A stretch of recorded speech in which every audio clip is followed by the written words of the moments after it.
Welcome to Penrose Learning, where we make understanding easy. You start by validating the RAID Max unit and firmware so you avoid incompatibilities.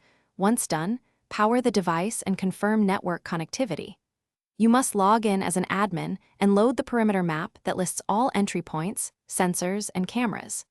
Next, label physical devices to match your map and test each sensor for basic responsiveness. Make sure to document IPs and serial numbers. This saves time during detailed configuration. Now configure each sensor into logical zones and set sensitivity according to environmental noise. Higher sensitivity catches subtle breaches but increases false alarms. Create clear event rules that define alerts, automatic lockdown procedures, and escalation paths to security teams. Integrate cameras with motion-triggered recording, verify PTZ presets, and align recording schedules to high-risk hours.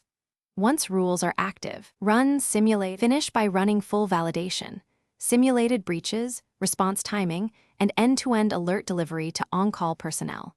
Make sure redundant communication links and backup power are enabled so the perimeter remains active during outages. Document every configuration change, export backups, and schedule regular maintenance and firmware checks. If something fails, check network stability and sensor wiring first. Common issues are power or misaddressed sensors, so swap to a known good port and reassign to isolate the fault.